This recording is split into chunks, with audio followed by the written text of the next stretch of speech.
2025 সালের এসএসসি পরীক্ষার্থী, তোমাদের পরীক্ষা আগামী ফেব্রুয়ারিতে হবে। আজকে তোমরা সবাই কম বেশি এলোমেলো রয়েছ, বাট আমরা আজকে এলোমেলো থেকে তোমাদের এ প্লাসের যে প্রস্তুতি তার একটা গাইডলাইন দিব। তুমি কিভাবে শুরু করবা, কিভাবে শেষ করবা।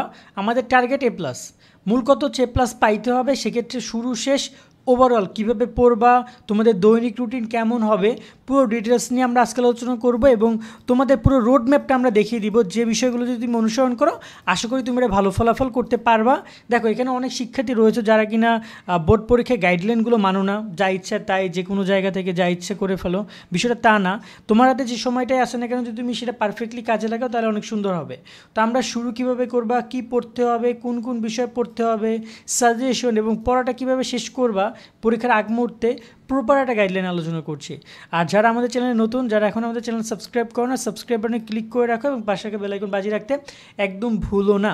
তো প্রথমত আমরা আগে তোমাদের প্রথম যে কাজটা নিয়ে কথা বলবো সেটা হচ্ছে পরীক্ষার বাকি আছে কদিন, তার একটা ক্যালকুলেশন করে নেওয়া। দেখো, তোমার আমি ভিডিওটি করছি এখন হয়তো 5-6 মাস বাকি আছে, কারো কাছে 4 মাস বাকি আছে, সেই রকম ভিডিও দেখছো। কেউ 3 মাস হাতে রেখে ভিডিওটি দেখছো, কেউ 2 মাস হাতে রেখে ভিডিও দেখছো, অথবা কেউ 1 মাস আগে রেখেও ভিডিওটা দেখতে পারো। সেই যেটাই হোক না কেন সেটাকে তোমাকে কাজে লাগাতে হবে। এখন কীভাবে কাজে লাগাবা এইটাই মূলত কোশ্চেন, ঠিক আছে?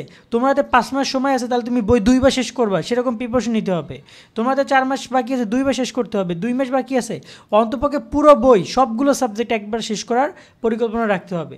ভিডিওটা বড় হতে পারে, অফকোর্স বড় ভিডিও হলো, বাট তোমাদের জন্য গুরুত্বপূর্ণ ইনফরমেশন রয়েছে, শেষ পর্যন্ত দেখবা। প্রথম কাজ গেল, তুমি আগে একটা খাতা লিখে ফেলো তোমার হাতে সময় আছে 4 মাস। তারপর দ্বিতীয় কাজ, কয়টি বিষয় তুমি শেষ করতে চাও তা হিসাব করো। দেখা যায় যে তুমি অলরেডি বাংলা বা ইংরেজি ফার্স্ট পেপার সেকেন্ড পেপারের উপর প্রিপারেশন নিচ্ছ অনেক আগ থেকে, গণিতের উপর প্রিপারেশন নিচ্ছ, কিন্তু বাকি যে বিষয়গুলো রয়েছে যেমন বাংলা প্রথম পত্র, বাংলা দ্বিতীয় পত্র, তথ্য, বাংলা বিষয় বিশ্ব পরিচয়, ধর্ম ও নৈতিক শিক্ষা এবং তোমার গ্রুপ সাবজেক্ট 3টা, চতুর্থ বিষয় 1টা, টোটাল কয়টা সাবজেক্ট রইলো? এখানে রইলো 4টা, ঠিক আছে? এখানে রইলো 2টা এবং এখানে একটা 3টা, 4টা, 5টা, আর এখানে গ্রুপ সাবজেক্ট তোমার 3টা। মানবিকের হচ্ছে ধরে নাও যে অর্থনীতি, ইতিহাস, ভূগোল, অথবা সায়েন্সের তোমার এখানে যদি বলি জীববিজ্ঞান, পদার্থবিজ্ঞান, রসায়ন। ফোর্থ সাবজেক্ট হিসেবে তোমার এখানে কী বলে হায়ার ম্যাথ রয়েছে। মূল কথা হচ্ছে তোমাদের টোটাল এই সাবজেক্টগুলোতে এক্সাম দিতে হবে। তো এই সাবজেক্টগুলোর মধ্যে তুমি কোনগুলো শেষ করবা তার একটা লিস্ট করে ফেলো, যে আমার এই মুহূর্তে এই বইগুলো ধরা হয় নাই। যেমন অনেকে আইসিটি ধরা হয় না, অনেকে বিজ্ঞান সমাজ ধরা হয় না, অনেকে ধর্ম ধরা হয় নাই। এগুলোটা লিস্ট করে ফেলো। লিস্ট করে সেগুলো তুমি আগে কমপ্লিট করবা।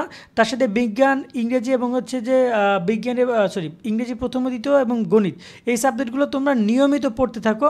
দেখা যায় এগুলো হয়তো বা প্রাইভেট পড়ছো, নয়তো বাসে টিউটর রেখে পড়তেছো, সেগুলো কন্টিনিউ করে থাকো। বাট বাকি বিষয়গুলো এরকমভাবে ফোকাস দিতে হবে। এরপরে তৃতীয় যে কাজটা আসবে সেটা হচ্ছে একটা পরিকল্পনা গ্রহণ করতে হবে তোমাকে, স্বল্পমেয়াদী পরিকল্পনা। এই বিষয়টা নিয়ে তোমরা কাজ করবা কীভাবে। ধরো না যে তুমি আপাতত চিন্তা করতেছো যে সামনে তুমি বাংলা বই পড়বা, বাংলা শেষ করবা। সো বাংলা শেষ করার জন্য তুমি একদিনে তুমি কয়দিন, একটি বিষয় তুমি কয়দিন পড়বা। ধরো না সাপোজ এখানে যদি তোমাকে আমি বলি তুমি এখানে পড়তেছো আজকে বাংলা পড়বা, ওকে? তা আমি এটা আগে সম্পূর্ণ ইরেজ করে দিই, তাহলে তোমার জন্য বেটার হবে। তা আমি এখানে ধরো না যে আপাতত আজকে আমি বাংলা পড়বো, তো বাংলা আমি কয়দিন পড়বো। বাংলা ধরুন আমি এখানে বলছি যে বাংলার প্রথম দিন 4টাতে, পরের দিন 4টাতে, পরের দিন 4টাতে, 4টাতে, তারপর সহপাঠ পড়বো, ওকে? মানে প্রথম 2 দিন পড়বো গদ্য, পরের 2 দিন পড়বো আমি কবিতা, ঠিক আছে? তারপর আমি সহপাঠ কমপ্লিট করে ফেলবো। এভাবে আমি টোটাল 5 দিনের একটা প্ল্যানিং করেছি, যে আমি মূলত একটা বই 5 দিনে শেষ করব। এক্ষেত্রে আমি কীভাবে শেষ করবো তার পরিকল্পনাটিকে এরকমভাবে আমাদের নিতে হবে এবং একটি বিষয় কী কী পড়বো সেগুলো আমি লিখে ফেলবো। ধরুন আমি প্ল্যান করেছি 15 ফেব্রুয়ারি, ধরুন আমি বাংলা প্রথম পত্রের আমি 4টা অধ্যায় মোটামুটি গাদায় পড়বো গদ্যের, ঠিক আছে? সকালবেলা 2টা অধ্যায়, বিকেলবেলা 2টা অধ্যায়। পরের দিনে সকালবেলা 2টা অধ্যায়, বিকেলবেলা 2টা অধ্যায়। 16 তারিখে কবিতার সকালবেলা 2টা অধ্যায়, বিকেলবেলা 2টা অধ্যায়, এরকমভাবে। এবং পরের দিন আমি সারাদিন আমি শুধু সহপাঠ পড়বো। এভাবে একটা স্বল্পমেয়াদী পরিকল্পনা তোমাকে করতে হবে। এখন অনেকে বলতে পারবে এটা কেন?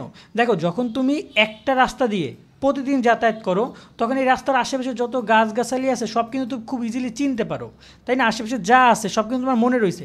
কিন্তু তুমি এখন আজকে একদিন একটা দিয়ে রইলা, পরের দিন আরেকটা রাস্তা দিয়ে গেলা, পরের দিন আরেকটা রাস্তা দিয়ে গেলা, 3 দিন 3 রাস্তা দিয়ে গেলে কখনোই কিন্তু তোমার মাথায় থাকবে না এর আশেপাশে কী রয়েছে, ঘরবাড়ি, গাছগাছালি, কয়টা নদী আছে, কয়টা খাল আছে।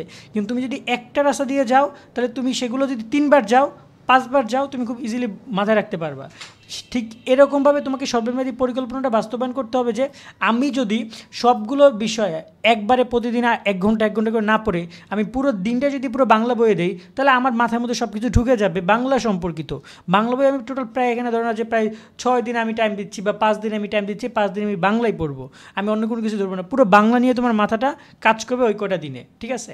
দেন আসি দীর্ঘমেয়াদী পরিকল্পনা। দীর্ঘমেয়াদী পরিকল্পনাটা কি? দীর্ঘমেয়াদী পরিকল্পনার সামনে তুমি 1 মাস কোন কোন বিষয় পড়বা তার একটা তালিকা করা, কোন বই কবে পড়বা তার একটা তালিকা করা, সহজ বিষয়গুলোর আগে পড়ো এরকম একটা তালিকা করা। সাপোজ আমি তোমাকে বুঝাচ্ছি, তুমি এখানে ধরে নিতে পারো যে তোমার এখানে সামনে 1 মাস 2 মাস বাকি আছে, 2 মাসে তুমি চিন্তা করবা যে আমি বাংলা 3 দিনের মধ্যে শেষ করব, বাংলা দ্বিতীয় পত্র আমি 3 দিনের মধ্যে শেষ করব, ইংরেজি আমি আরও 3 দিনের মধ্যে শেষ করব। এরকম একটা দীর্ঘমেয়াদী পরিকল্পনা তুমি করে ফেলবা।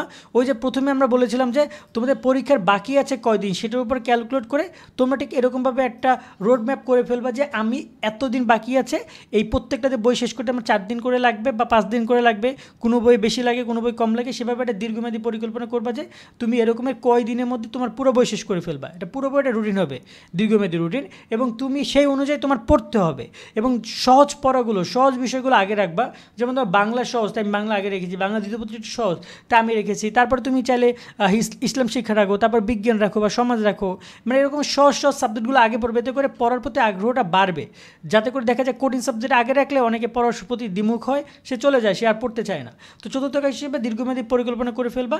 নর্মালি তুমি দীর্ঘমেয়াদী পরিকল্পনা আগে করে তারপর তুমি স্বল্পমেয়াদী ধরবা, কারণ ধরো না তুমি দীর্ঘমেয়াদী করছো যে তুমি 3 দিন বাংলা পড়বা, তাহলে তুমি স্বল্পমেয়াদী পরিকল্পনা এবার এসে তুমি 3 দিনে বাংলা কীভাবে শেষ করবা তার একটা পরিকল্পনা করে ফেলবা, যে আমি 3 দিনে প্রথম দিন কবিতা না এতে গদ্য পড়বো, পরের দিন আমি কবিতা পড়বো, পরের দিন সহপাঠ পড়বো, 3 দিন আমার বাংলা শেষ। বাংলা দ্বিতীয় পত্র ক্ষেত্রে প্রথম দিনে আমি নৈবেত্তিক পড়বো, পরের দিন আমি নির্মিত অংশের অর্ধেক পড়বো, পরের দিন আমি আবার বাকি নির্মিত অংশের অর্ধেক পড়বো, এভাবে শেষ করে ফেলবো। তো এই গেল তোমাদের পরিকল্পনার দীর্ঘমেয়াদী পরিকল্পনা। এরপর আসি রুটিন নিয়ে কথা বলতে। দীর্ঘমেয়াদী একটা রুটিন, সুন্দর একটা রুটিন তোমাকে করতে হবে, তোমার জন্য বেস্ট রুটিন তৈরি করতে হবে তোমাকে। আমি তোমাকে একটা ডেমো রুটিন এখান থেকে দেখিয়ে দিব, তারপর দেখা যায় কি তোমার রুটিন তুমি তৈরি না করলে হবে না। যদি বলো আমাকে তৈরি করে দিতে, দেখো তুমি কখন খাও, কখন ঘুমাও, কখন বন্ধুদের টাইম দাও, কখন গার্লফ্রেন্ডকে টাইম দাও, বয়ফ্রেন্ডকে টাইম দাও, তাকে আমি জানি না। নর্মালি তোমাদেরকে রুটিন অনুযায়ী তোমাদের মাথায় রাখতে হবে সব কিছু, কখন কোন বিষয় পড়বে সেটা উল্লেখ করতে হবে, পড়া শুরু কখন করবে শেষ করবে সে বিষয়ে উল্লেখ করতে হবে, ঘুম খাওয়া এবং নামাজ, বিশেষ করে নামাজের জন্য সময় দিতে হবে, সহজ বিষয় কঠিন বিষয় মাথায় রেখে রুটিন তৈরি করতে হবে। এই 5টা পয়েন্ট তোমাকে মাথায় রেখে রুটিন তৈরি করতে হবে। আমরা রুটিন তোমাদেরকে দেখাই। এই হচ্ছে রুটিন। ধরে নাও যে তুমি সকালবেলা যে ঘুমাবা, তো তুমি চেষ্টা করবা ঘুমানোর, নামাজ পড়ে উঠে ব্রেকফাস্ট করার মোটামুটি ক্ষেত্রে 6টার মধ্যে ফিটফাট হয়ে যাবা।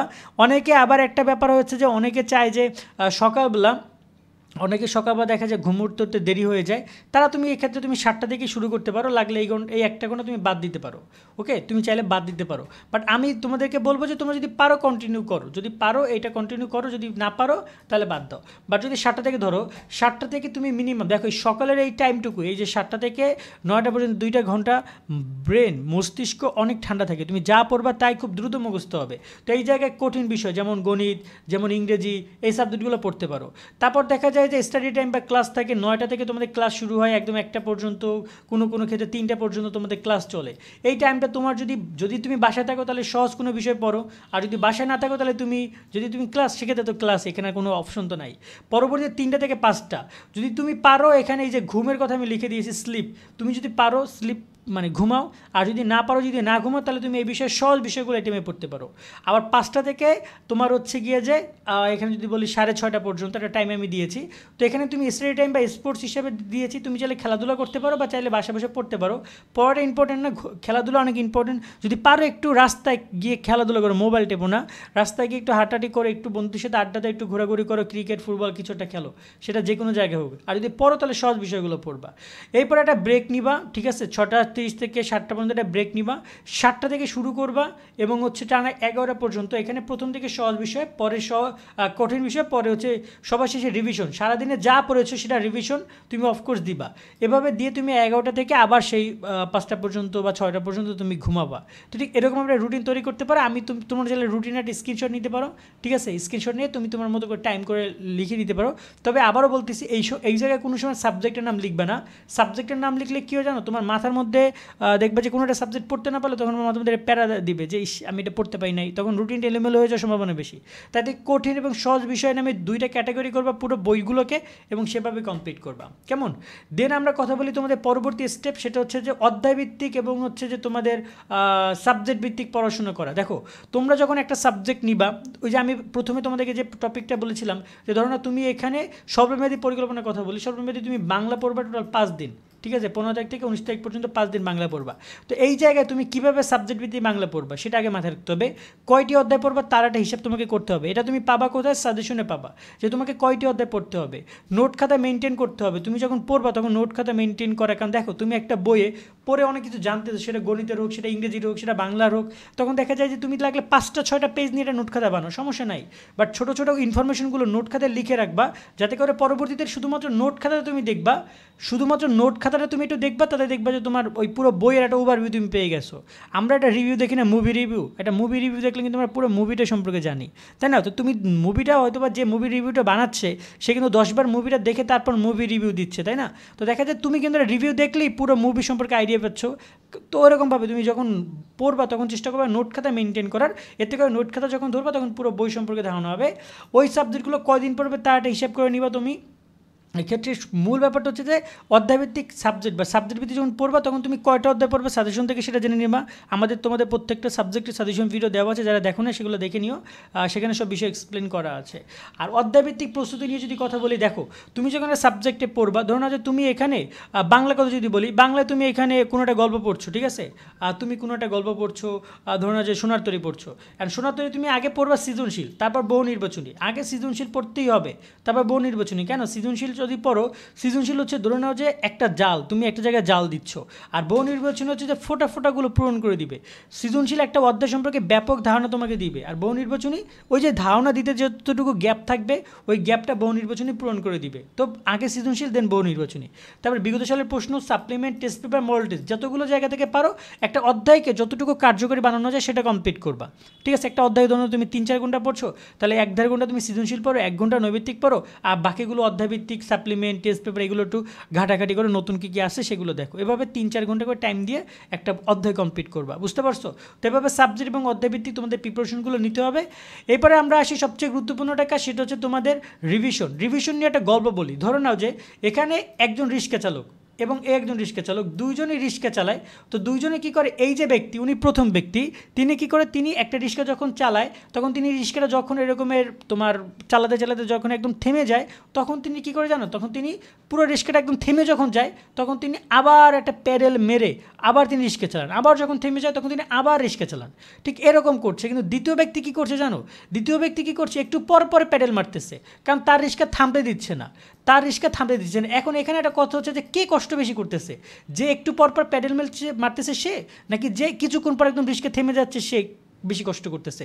অপশন 1 আর অপশন 2 তোমাদের কাছে কী মনে হয়? তোমরা কমেন্টে বলো তো কোন অপশনটা হতে পারে। অফকোর্স এখানে কিন্তু তোমার মনে হতে পারে যে এই ব্যক্তি মনে হয় খুব ইজিলি যাচ্ছে আর এই ব্যক্তি মনে হয় কষ্ট করতেছে, কিন্তু এক্স্যাক্টলি না। তোমার যে ব্যক্তি একদম তোমার যদি রিক্সাটা পুরোপুরি থেমে যায়, তাকে যখন আবার রিক্সাটা পুনরায় যখন আবার অন করতে হয় বা চালাইতে হয় তখন কিন্তু তাকে আবার সেই একই শ্রম দেওয়া লাগে, অনেক কষ্ট করা লাগে, প্রত্যেকবার সে সেই কষ্টটা করে। কিন্তু যে ব্যক্তি দেখা যায় একটু পর পর হালকা হালকা প্যাডেল মারতেছে, তার কিন্তু ওই লেভেলের কষ্ট হচ্ছে না যে লেভেলের কষ্ট ওনাকে হয়েছে। উনি হালকা হালকা প্যাডেল মেরে মেরে দেখা গেল যে ওনার কিন্তু সেই কষ্টটা হচ্ছে না, ওনার রিক্সা চলতেছে। তো রিস্কালার এই ব্যাপারটা তোমাদের রিভিশনের ক্ষেত্রে সবচেয়ে গুরুত্বপূর্ণ।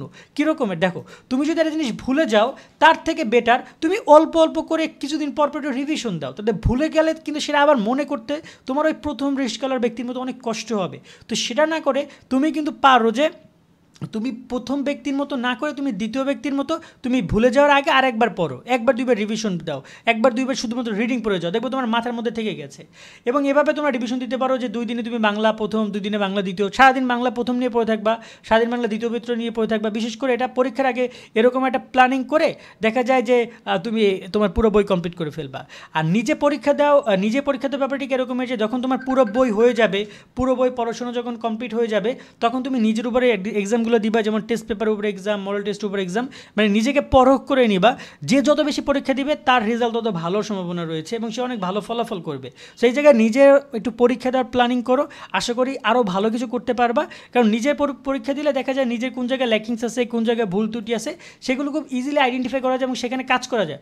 অনেকে ভাবো যে আমি শর্ট জাম্পতে শমশের, আমি সব জানি, বিষয়টা এমন না। দেখো তুমি জানো ভালো কথা, বাট যদি তুমি নিজের উপর নিজে এক্সামগুলো দাও তাহলে কী হবে, তুমি কনফিডেন্ট হচ্ছে, সাথে তোমার যদি ভুল ত্রুটি হয় সেগুলো সংশোধন হচ্ছে। কারণ এখানে তো তুমি কি কনফিডেন্ট সেটা তো তোমার পরীক্ষার খাতা দেখা যাবে না, তুমি কি লিখছো সেটা দেখা যাবে। তো এই জায়গায় নিজেদেরকে সর্বোচ্চ প্রস্তুতি নেওয়ার জন্য যা যা করা দরকার সেগুলো করো। এক্ষেত্রে যদি কোনো টিচার এক্সাম নেয়, কোনো জায়গায় কোনো ক্লাস এক্সাম হয়, অনলাইনে হয়, সব জায়গায় এক্সাম দিবা, ফ্রিতে এক্সাম হোক, টাকা দিয়ে এক্সাম হোক, এক্সাম দেওয়ার ট্রাই করবা। আজকের মতো আমরা এখানে বিদায় নিচ্ছি। তোমাদের বিষয়গুলো আশা করি বুঝতে পেরেছি, তোমরা সেই অনুযায়ী কাজ করো। লাগলে ভিডিওটা আরও একবার দেখো, পজ করে বিষয়গুলো বুঝে দেন তুমি আগাও সামনে। আজকের মতো এখানে বিদায় নিচ্ছি, সকলে ভালো থাকবা, আল্লাহ হাফেজ।